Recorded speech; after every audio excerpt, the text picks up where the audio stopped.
Hi, first graders. We've been talking about the ending ed all week.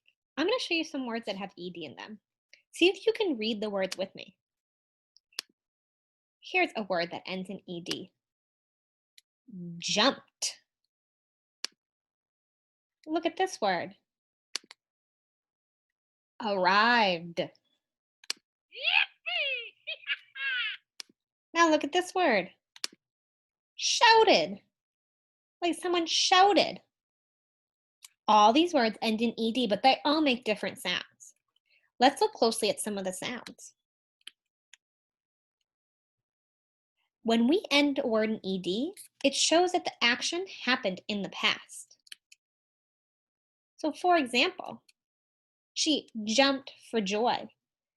That means that she did it in the past, like yesterday, she jumped for joy. It happened earlier. Now we could also say she jumps for joy, or she is jumping for joy. All of those things are happening now. The ed tells you it's happening in the past, that it happened earlier. Listen to the endings of these words. Landed. Shouted. Waited. Printed. What sounds do you hear at the end of these words? Landed, printed, shouted, waited. You hear the sound id. Landed, printed, shouted, waited. Good, let's look at some other words. Listen to the endings of these words. Bumped. Stopped. Laughed. Cooked.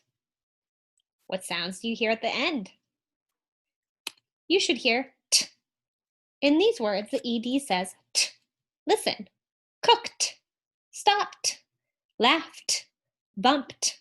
They all end in t, even though it's spelled with ed. That tells us it happened earlier.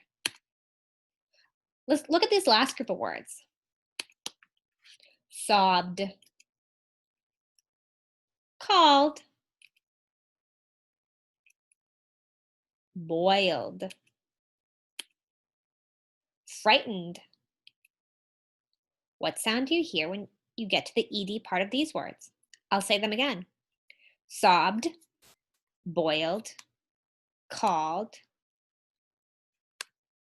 What do you hear? You should hear d. Can you read this word? Handed. I handed you some plants. Can you read this word? Picked. Did you get it? It says t. Picked. I picked some flowers. Can you read this word? Followed. I followed you.